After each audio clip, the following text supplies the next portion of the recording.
And we are live. What's going on? It is the 26th of September, 2016, and you're listening to episode 153 of the Seacoast Beverage Lab podcast. Man, we are recording this on a pretty historic night, one of the first debates by the presidential candidates. And you're lucky because this podcast has nothing to do with politics. But we are recording this on that night if you fancy yourself a history buff and want to, mark this day in history. We got some news to talk about. Definitely a couple callbacks to last episode regarding the AB InBev purchase of Bastilles, as well as a couple interesting topics of news that because it's fall, we talk about pumpkin beers. So we'll get to that in a second. I've just cracked open a Bad Lab double IPA. Ooh! I almost dropped this bottle as I picked it up. I'm like, grip, please hold, but I got it. It's the and if you can check the label out, it's on YouTube.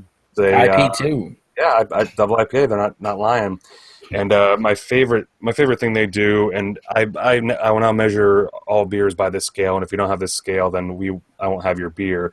This has a Dangerosity. It's not going to focus probably. A Dangerosity 11.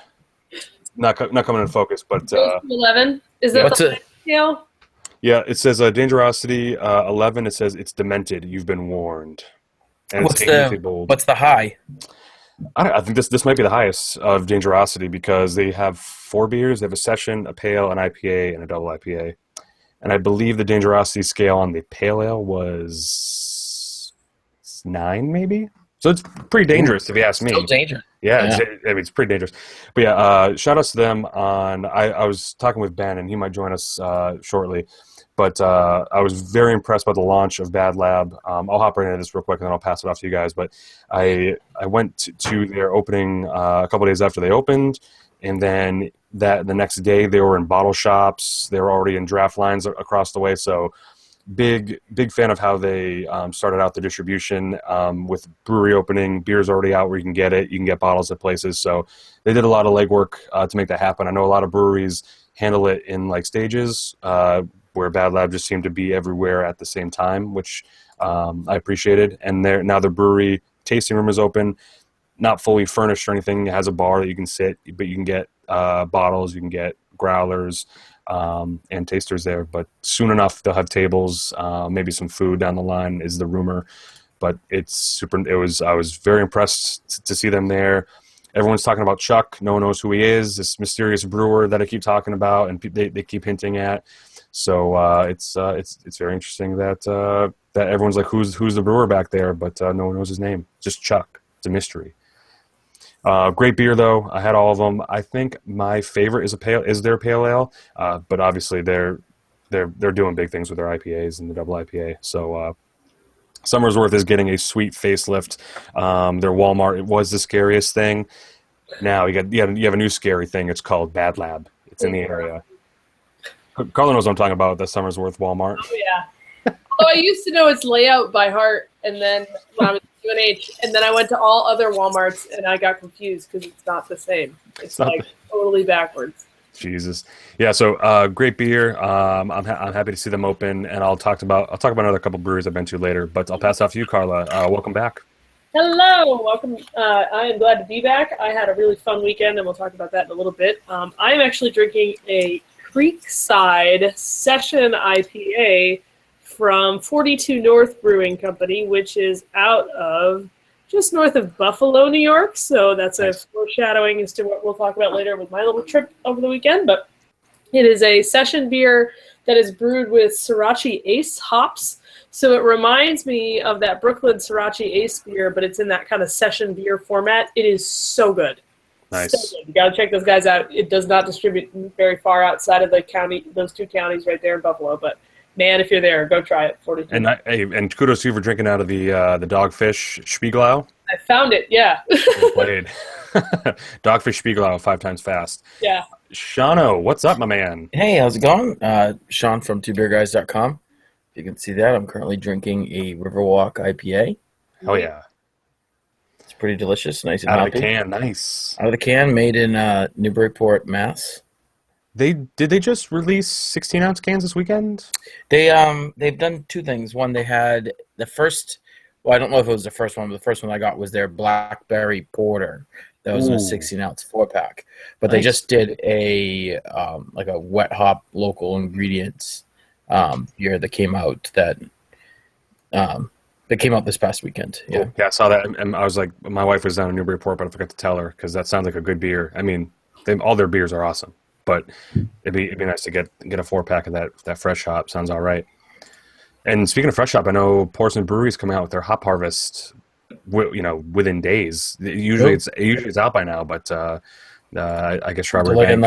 I wonder if it has anything to do with the drought. Maybe I'll have to get real political with them and see what's going on with this. I'll get down to the bottom. Let's get back to you next week. It would make sense. Yeah, it'd be the first thing I'm right at when it comes to beers. Like, do you need water to grow hops, or is that not a thing? Speaking of smart guys, Ben, what's going on, bud? Hey guys, what's going on? What's up? Glad to be back. It's been a little bit of an absence. What do you got? Dealing with babies and what have you. I was gonna say, all the You can babies. find me on Twitter at @BMWatts. I am drinking. Am I still here? You guys are all gone. It's still there. I hear you. Yeah. What? Oh. Famous last words. Wait, Ben, can you hear us? Pumpkin. Pumpkin? He's drinking something pumpkin. Oh boy. Yes, I'm drinking a pumpkin. All right, go ahead. Wait, is it a pumpkin? This is Sam Adams Harvest Pumpkin, Oh, okay. Nice. What do you think of which it? I'm not sure if it's from this year or last. It was kind of in the back of my refrigerator. Nice. Is it tasty? These are no questions we ask ourselves. Yeah. Is that this year's Christmas beer or last's? Actually, at that point, oh man, I want to slide another piece of news in here too. Well, let me kick off with that news, and then we will go to Carlos. Because speaking of renaming beers, or speaking of winter beers, I just got a press release from Sweaty Nose a couple days ago that they're renaming their winter ale to Single Digit Double. Single digit. So their winter ale was always a double. DUBBEL? Double like DUBBEL? Yes, yeah. So their winter ale was always a double. Okay. So I guess it's the same beer, but now it has a different name called the Single Digit Double. So hot off the press for you right Not there. loving that name. I like winter ale too. Roll off the tongue. I guess if you call it single digit, that's fine. But And it'd be one thing if it was called single digit, but on the bottle is also single digit. It's double, so you have all three are on the label. But I guess I wonder if they changed it because it's not technically an ale. But would they get that technical? I don't know. I liked winter ale because it's easy to say. And it's not. It's not a lager. That would be. It's true. Dog. Yeah. So, yeah, but. Yeah. Okay. Well, I'll let it grow on me. Did they make a new label for it too? Yeah, it's the same. It looks the same.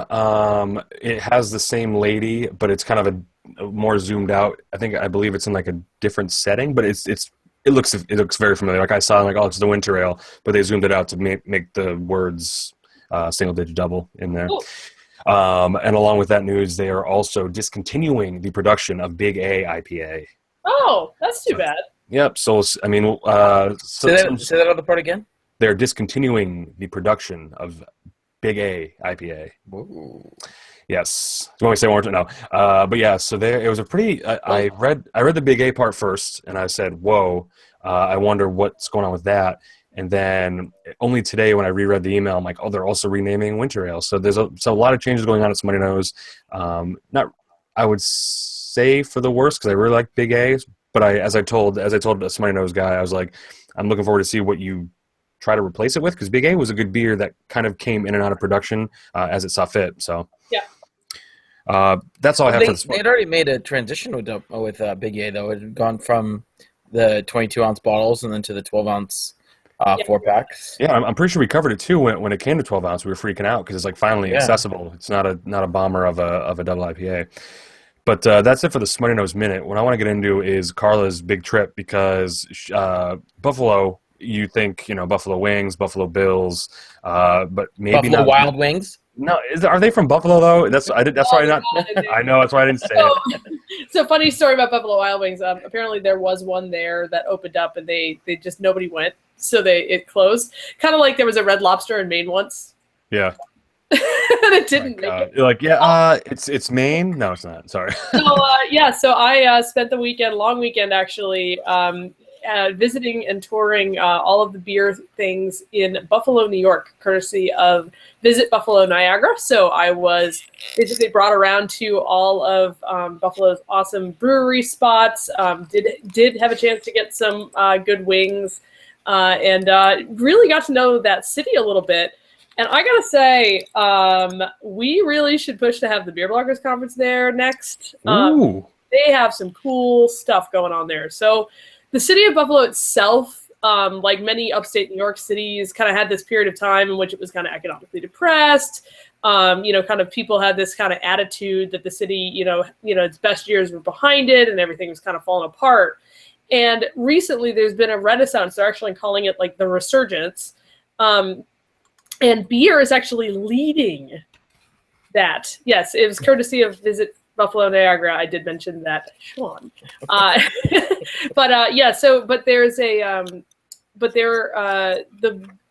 This revolution, this rebirth of the city is actually being led by breweries as opposed to breweries kind of filling in, these new neighborhoods and kind of moving in. So they have a long history there. They're on the border with Canada, so they've got all this like bootlegging history. They're on the Erie Canal, so they have this history of storing all of the Midwest grain that was going to be distributed down via the Erie Canal to the rest of the thing. So I got to tour old grain silos that were like built in the 1900s. Really freaking cool. But you were in a kayak, right? Yep, I was in kayak for that part because there's like this part they call Silo City. Which is kind of a bunch of these collected all abandoned places, but like artists are using them and reclaiming them as like event spaces. It's very cool. Nice.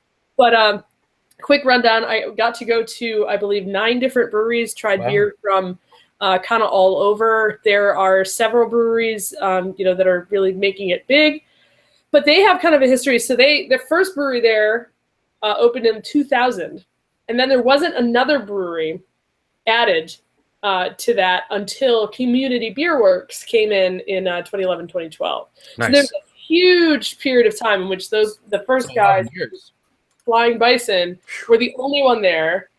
And then Community Beer Works was really a nano brewery, broke ground, and was like, everybody had nothing but awesome things to say about those guys. And half of their brewers now, work and started, some of these other projects. But you can see some of the pictures from the places that I went. I'll be doing a wrap-up post and some more stuff on Untapped. But I got to give a shout-out to the amazing breweries that I went to there, including 42 North, the one I'm drinking now, making some really, really good beer. Now, Carla, did you go over the border to Canada? Did you go on the Made in the Mist of Niagara Falls? No. I did not. And you didn't go into Hard Rock Cafe? I didn't go to anything related to Niagara Falls, actually. I went to Niagara Falls as a kid, like when I was like 12, so I didn't feel like I was missing anything. No, but I did have legitimate wings. Yeah. And that was something that I made sure that they threw in the itinerary. And I also one of the highlights is I got to tour a Frank Lloyd Wright house. Neat. That they have just finished a huge restoration on, because apparently like in the 70s they knocked half of it down and put up an ugly apartment building, and so they knocked the apartment building down and rebuilt the whole part of the house that they had destroyed. So totally neat. Yeah, and I mean, I think it's cool that it was not necessarily a homecoming for you, but close to home. So it was cool to like be, in the vicinity, seeing like this awesome renaissance that's happening. Absolutely. So, for those who don't know, I grew up in Syracuse, New York, but even from Syracuse, like I never really went west ever of Syracuse. So it was kind of its own world, but facing similar issues. It's like an hour and a half. A lot of population loss, a lot of people moving away, not coming back.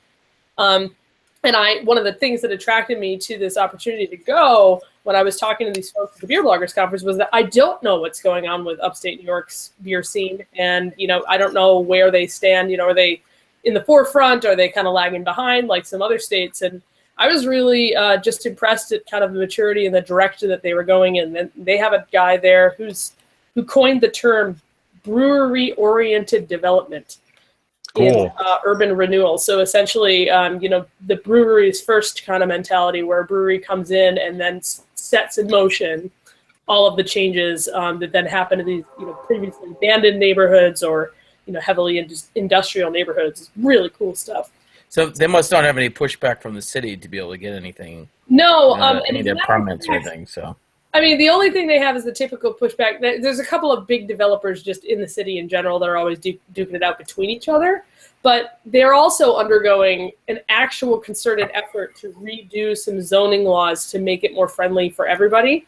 Because at the time when this all began, a brewery was classified the same as like heavy manufacturing. So they had to get, all of these crazy, restrictions on what they could do and had to go through all these legal hoops. So they're actually rewriting all of the zoning laws together, like holistically, instead of just like making an exception over there, an exception over there.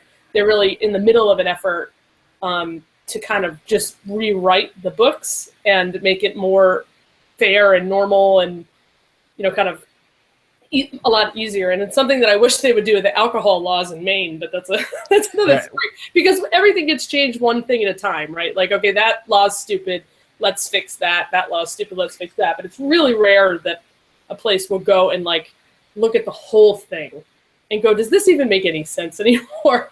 Go ahead. No, you go.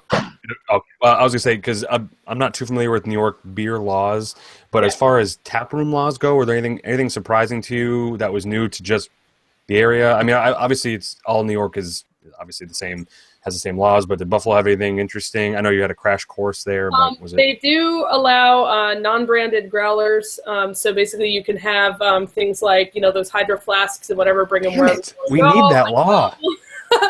And they have a pretty late last call as well. So, there's a little bit more of a night life going on with a lot of these breweries.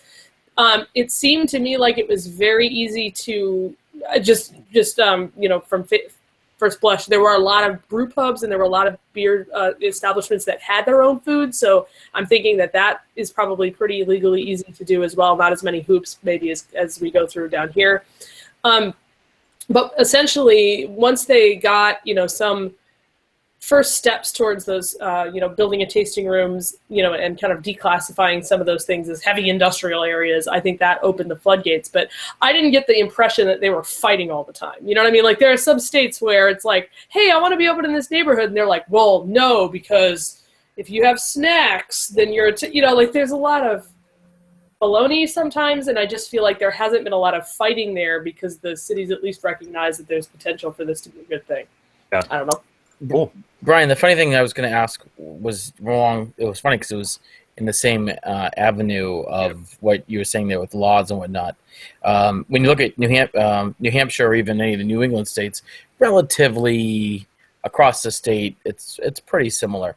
But if you get to New York and you look at if you look at all the different diverse New York City versus all the different other parts, everybody in New York is actually following along the same basis of rules. So when Carla mentioned that, there you could be up. There's a later nightlife scene.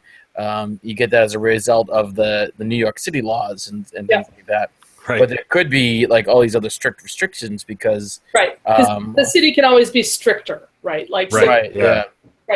But I've seen nothing but willingness, and there is just among the people there this real sense of pride that they know that everything's going in a positive trajectory. There's a lot of hope. There's a lot of that's good. I guess patriotism isn't the word, but they're very just enthusiastic about their own city. It's not local pride. It's whatever the city version of patriotism is. Yep. Well, civic pride. That's it. Pride. Yeah, it's pride. Damn it. It's very tough to be a Buffalo Bills fan.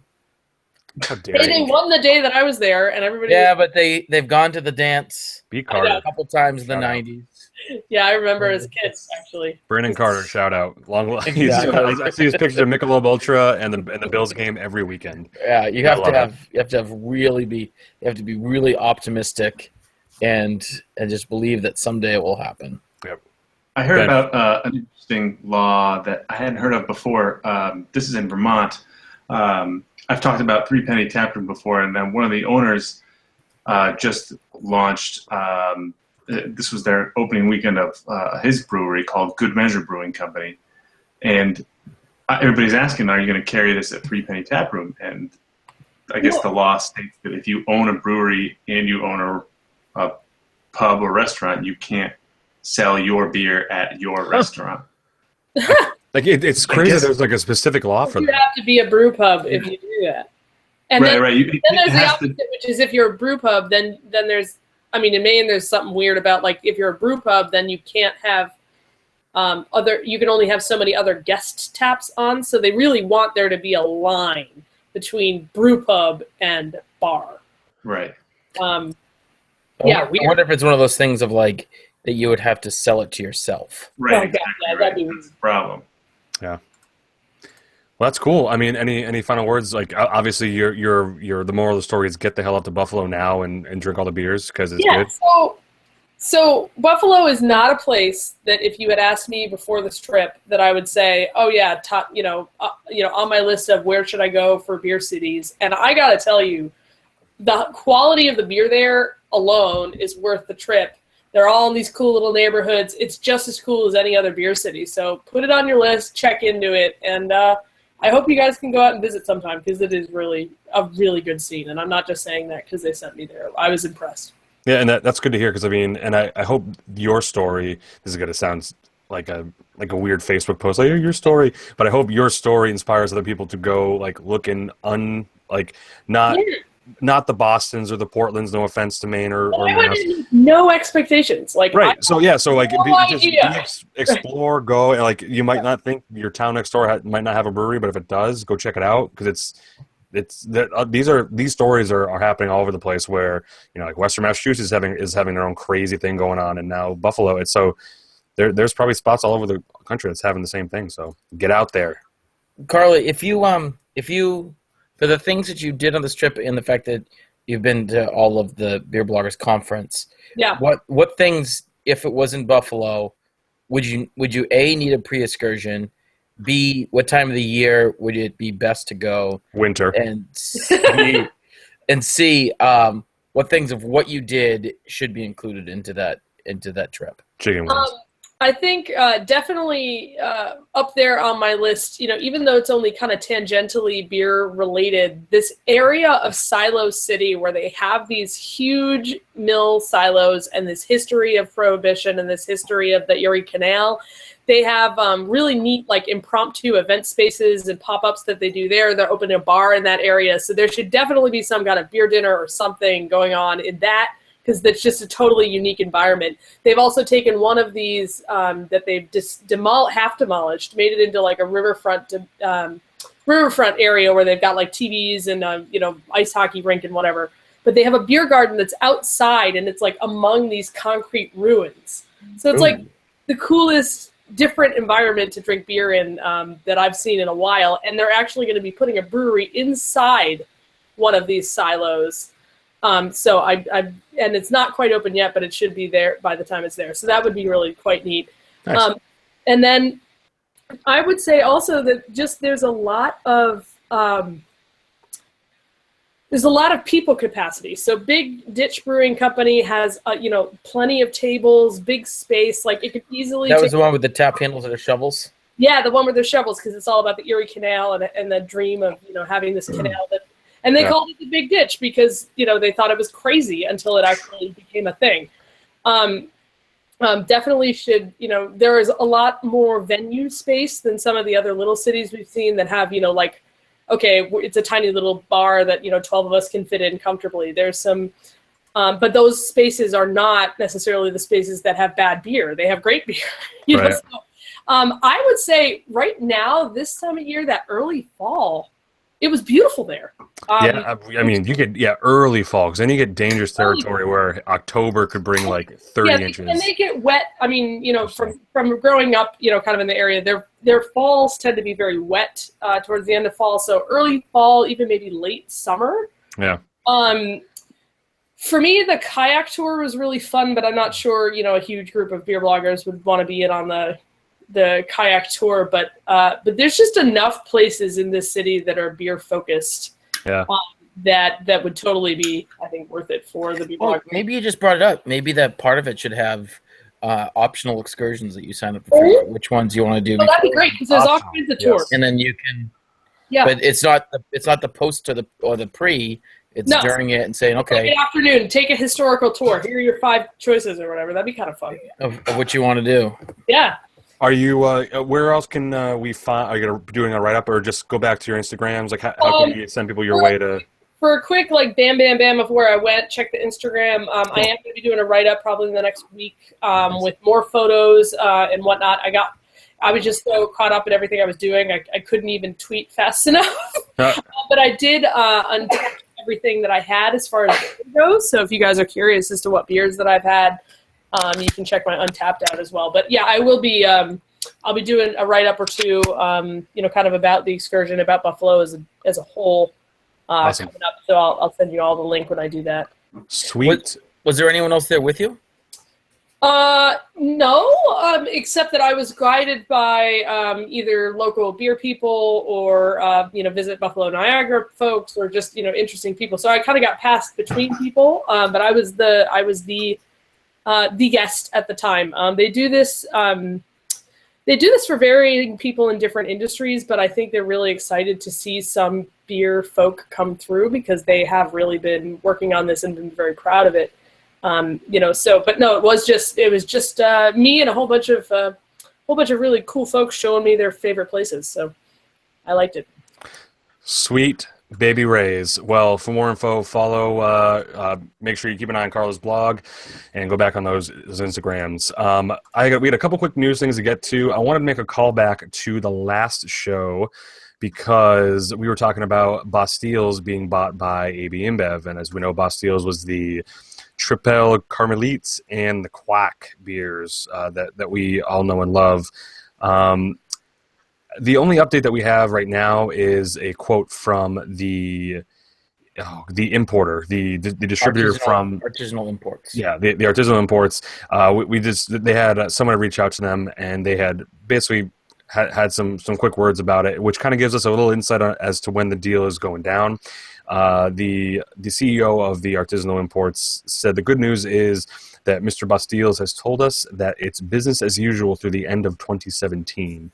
And communicated that the AB InBev communicated to them the value of the 20-year partnership between the Artisanal Imports and Bastiles. So at least we know now that the end of 2017 you might start to see some change, but from now until then, it should be business as usual. So I guess maybe it gives them a year and a half to kind of sign the deal and then see what happens from there. It's interesting to see from, you don't normally hear from the distributor, the import side of it. So it's cool to see their response to basically someone taking one of their brands out from under them.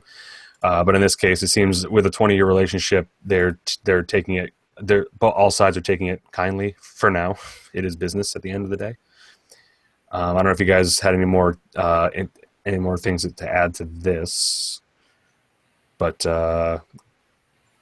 so as we were talking about last week, a couple stores on Twitter were saying we're moving this beer. A couple bars were saying the same thing. So I wonder, maybe after reading this, knowing that until 2017 it's not really done, can these bars still hold on to the Tripel and the Quack because they're awesome beers?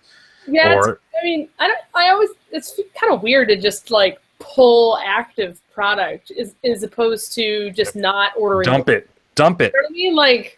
To me, that's a little extreme, but I understand if you want to make a statement and you want that to be your perspective, that why would you do that? We're not burning books. Yeah, but I don't know. What'd you say? We're not burning books.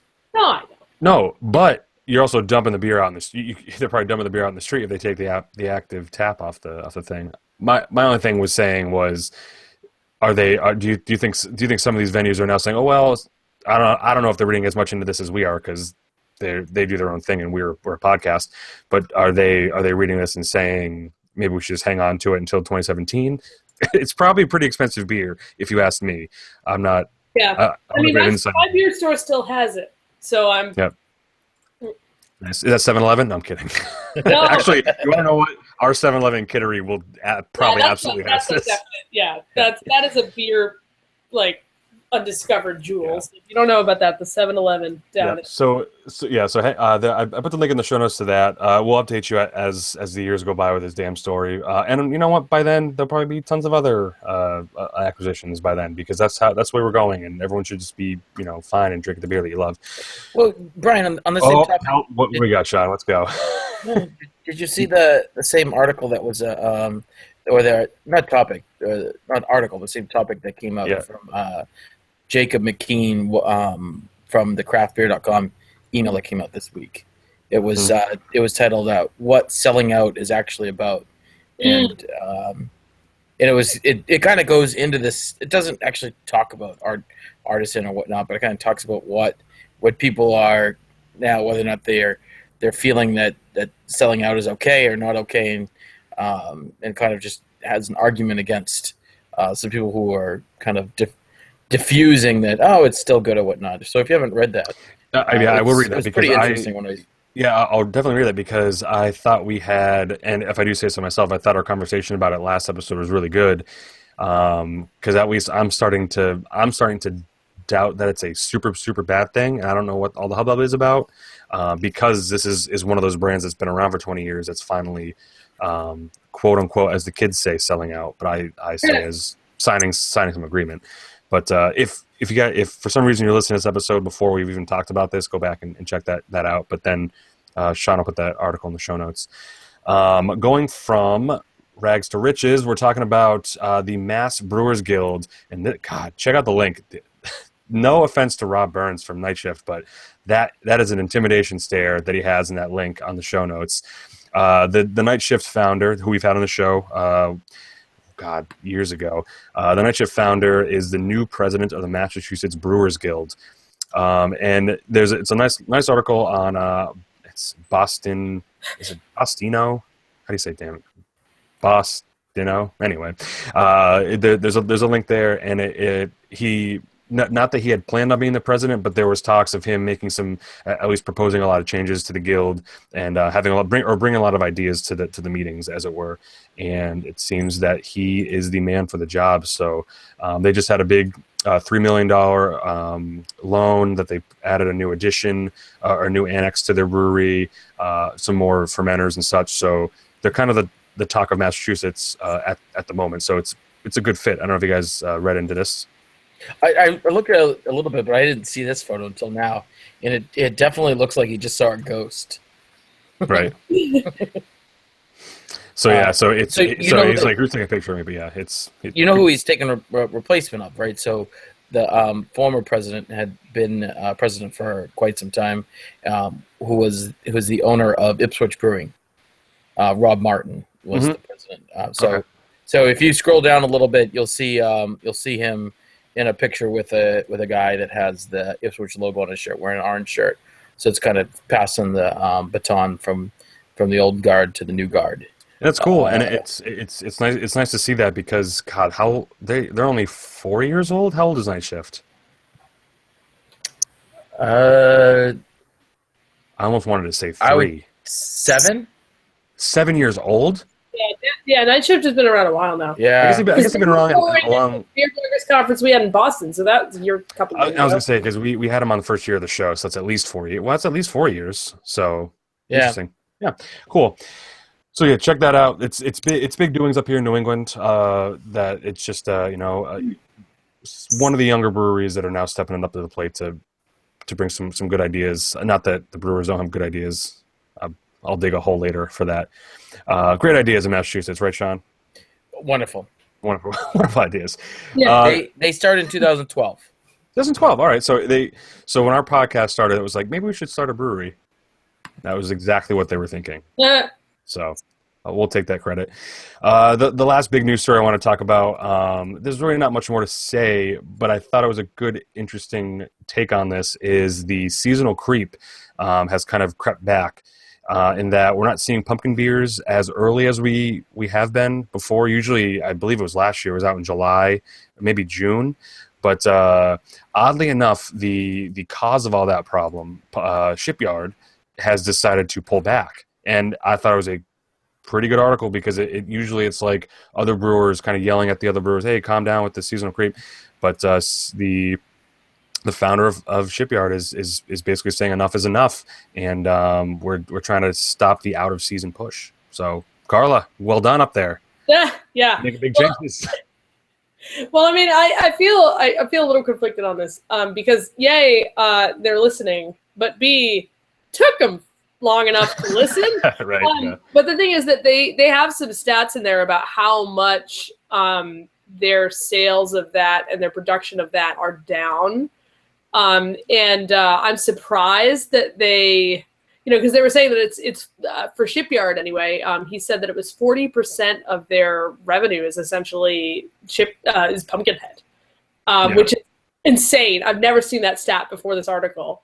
And then that they sold, I think, 10,000 barrels less or something.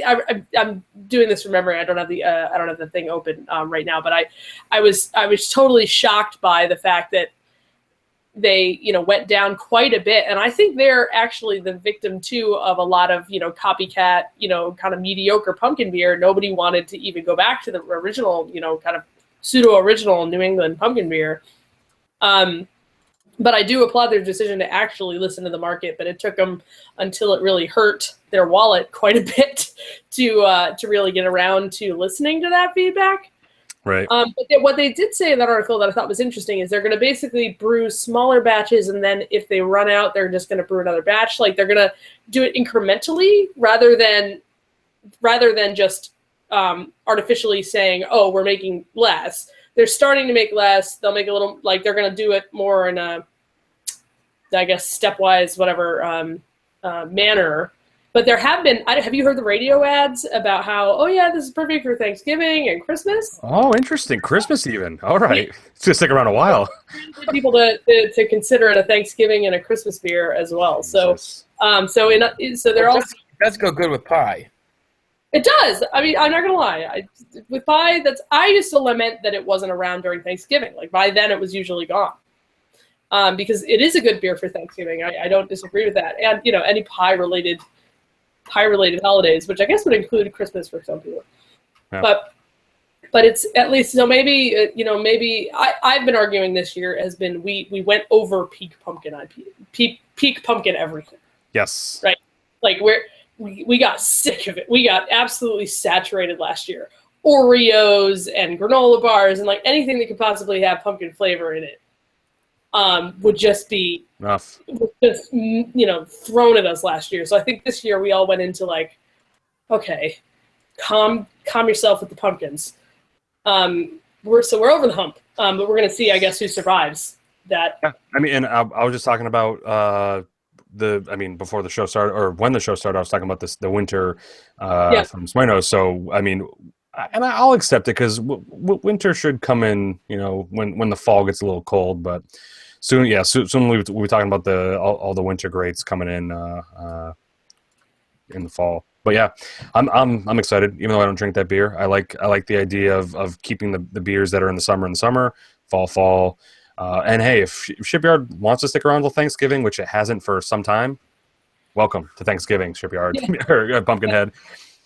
So that's what we had for the main news stories. I did want to give a shout out now that we have been on the show.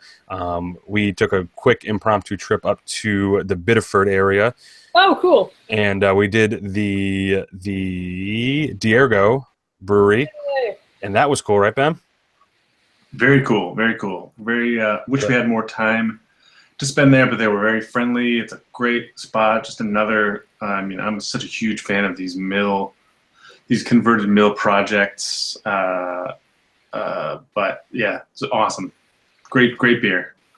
Yeah, it was cool. While you were there, did they have the color beer?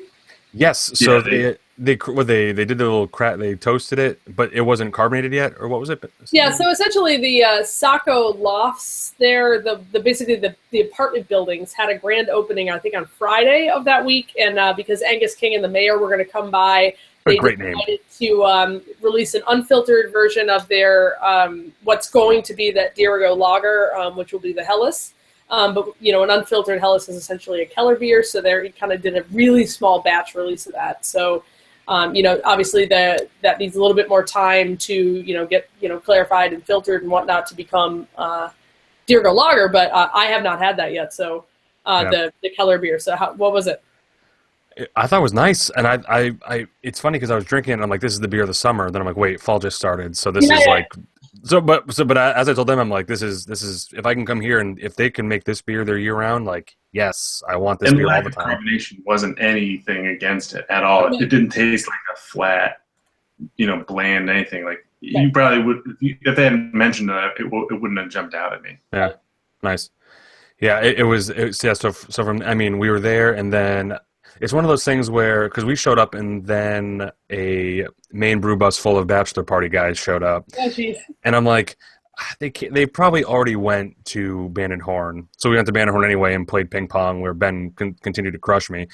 But then soon after we sat down at Band and Horn, boom, bachelor party showed up. They were following us. But yeah, Band and Horn was empty when we got there, but when we left, it was full. But they're. I'm sad. You should have gone back to Diego and see if they followed you there. God, yeah. But they I guess Band and Horn's having their Oktoberfest next week or a couple weeks. Yeah. So I was kind of upset that they didn't have their Oktoberfest on, but they had all their other beer on, so I was fine with that. The best part of the bachelor party though wasn't the foolish men. It was their very, very specific taste in music that they were asking for. Very specific. They were asking for music. They were asking the bartender to play Joe Walsh solo music. Like, somebody said like, "I'm just an ordinary average guy." Joe Walsh solo. Yeah. I like Joe Walsh solo. Yeah. It's stupid weird. Yeah, I love it. That's like tough. I can get like Freebird or something, but it's such a weird request to ask someone at a bar to play, not even at a brewery, to switch up the music. Usually you're there and the music's just happening. It's part of the. See, now if they got an Band and Horn with like the vinyl and then said, "Please play this," that would be because they have a record player there. They'll do that. So like if you had something really specific that wasn't offensive, you just be like, "Here's Joe Walsh." And like, if everyone, that's how awesome. do you find that on Pandora? Like, is that even a thing? Like, oh my god, he did a bunch of albums. Yeah, he did. All right, Sean. That's for our music podcast. I'm pretty sure. So we had left when they were still there, but I'm sure very shortly after all the ping pong balls that they were swinging in the brewery ran out. So I'm sure they left shortly after. I feel bad because when you play ping pong, the balls are going. If you miss it, go right into the brewery. Yeah. So that's that. But that was a cool trip. I can't wait. I'm going to take. I'm taking Mike and a couple guys up to Portland this weekend. I think on the way up, I'm going to try to stop if Diego's open. I don't know what their Friday hours are, but I think it's 12 to 12 on Friday. Oh God, if it's 12, then we're definitely showing up there. So yeah, we're gonna show up there, take them over to Band and Horn, and then up to Portland for just debauchery and Yuletide Carol. It's like Christmas time, but for Mike's wedding. So that's all I have. I want to give a shout out to them. I had a good, and I finished as I'm doing this, I finished the Reach the Beach relay, 205 miles to be exact. We finished it in 30 hours. So I'm here. And how sore were you? The day after, not that bad because you just keep stretching over the runs. I did a 9-mile, 8-miler, 3-miler, and I feel like people still. I'm still learning how to run, and like when you say like, "Oh yeah, I did like several 9-milers," I'm like, how? So honestly, and I know we were running out of time. I don't want to talk about it either because it's like still a nightmare. No, I'm kidding. But no, I 3 o'clock. After 3 in the morning, after no sleep, I had to run 9 miles, and for some reason, my body was just working and my brain wasn't. So like I was moving, but I didn't know why. And I just kept moving for 9 miles at a friggin' awesome pace and just finished. So I think adrenaline has a lot to do with the brain. Like if you're mentally not awake, your adrenaline in your blood is just like, let's just keep going. Ben knows what I'm talking about. I mean, it just for some reason happens. Like you just start running and you have no idea why. I don't know. And running in the middle of the night is like something you never have done before, and it's wild. It's so weird, yeah. You can't see what's like on the ground in front of you. You just go, right?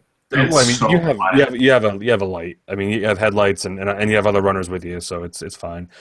And as long as you finish fast before the bears come and eat you, it's either way, it's fine. Yeah, was this like something you had to like listen to music the whole time you were doing it? You just used it? I did a lot. Like my dad, who did it with me, who was on our team, doesn't listen to music, which I find insane.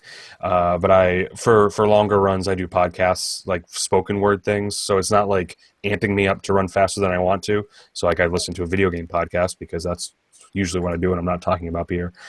But yeah, we did it, and big stupid ending with they give you a free meal, and the free meal was a small bowl of kale salad. So everyone was like, and so I'll use my one swear. Everyone you was in like, prison? fuck that. Because on your number, it's like return this in for a free meal. And I was like, awesome! I can't wait. Last year, I heard it was burritos. What can it be this year? And it was the Be Good place, and it was like a bowl that big of literally just kale salad with a splash of quinoa on top, and everyone was just like, No. let's riot. If we can riot, then maybe they'll bring us burritos. Should have had like a meat lasagna or something for you. Mexican food is the perfect answer to that. You can make Totally. it a mass. It's satisfying. So so that was very disappointing. And then there was no free beer at the end. We had to pay for it, but whatever. It was fine. I had a good time doing it. You can see some photos maybe. I don't know if I posted any. I was delirious, but it was fun. That's all I have. Like I said, going up to Portland. Carla, before we let you go, what are you doing this weekend? Anything beer related? I actually have no idea what I'm doing this weekend. What freaking day is it? I don't know. I am fairly open. There is Oktoberfest is happening at the Thirsty Pig on Saturday, so I was thinking about hitting that up. I'll be there. Thirsty Pig has awesome sausages and beer, so German sausage and German beer definitely doesn't suck. So that's a lot of fun. Other than that, I don't have any solid plans. So if you are out with Mo et al. And I am a bachelor beer, let me know. Perfect. That's what we need is a woman to buy us a beer on Saturday. So that's perfect. I completely yeah. Cool. Shano, what's going on this weekend? I know you had a couple beer fests last weekend, but anything coming up this week? I will actually be out of New England in a wedding in Georgia. Oh, Georgia! So I'll be able to report back. Neat. And I did go to the Belgian Beer Fest in Maine 2 weekends ago. How was that? Along with the Highland Games, and Nice. I went to the Capital Cup in Concord on Saturday. So. How was the Belgian Beer Fest in Portland? I really like that venue. Cool. They used like the whole length of the building. It was massive. I'm like massive amount of space, but you never felt cramped. The beers that's were good. Well, like when they plan it well, it's a great space. the beers were amazing. So imagine like double that, like along the side and then back to back down the middle. That's the worst fest I ever went to in here. Yeah, Nice. they did do that. They used basically more of the building than I realized that was actually there. It was Right. So they kept going. and it was it just kept going. Yeah. Going and great lineup of beer. A lot of U.S. beers, a lot of obviously Belgian beers. It's kind of cool to go to a fest where people weren't like crazy about ridiculous IPAs. Yeah, but aren't they just as crazy about ridiculous Belgians? Or is it a different crowd? I think it's a different crowd. Hmm. I mean, there wasn't really a lot of people hooting and hollering and dropping glasses or anything like that. Oh, that's not my kind of fest then. Not drunk. Yeah, no. The intoxication level is not what I meant, but the snobbiness is the same. Oh, come on, it's Belgian beers. Yeah, if it's a style themed beer fest, there's bound to be snobbery going on Right, there for right. sure. And Sean was number one, baby. Exactly. BM Watts, what's going on? With not too this much. weekend, anything? Just any beers you're looking for? I know you had some Bad Lab. Anything you're looking forward to trying? Looking to get back to Bad Lab. Was excited. I got to the New Bissell this weekend. The first time I'd been over there. Nice. We were at a party at Stroudwater Distillery, which is awesome. Awesome. Really? If you like spirits, get over there. That place is great. They're super friendly and make a fantastic cocktail. It is Dover Apple Harvest this weekend. It should be fun. I have surgery on Friday, so I'm going to be laid up all weekend. I'm going to be drinking a cocktail of medication. Yes. Goop. Live podcast. Are you okay? Like surgery, like all right? Yes, Okay. it's elective surgery Oh, okay. All right. to prevent to prevent any more of me missing podcasts like I have for the past good. Fair enough. few weeks. Yeah. Go shopping in the frozen food section. Not going to be any more soccer players in my future. Oh my God! All right, shut the show down. No, it's funny because now Twitter is now a huge garbage fire. Oh my God! I know.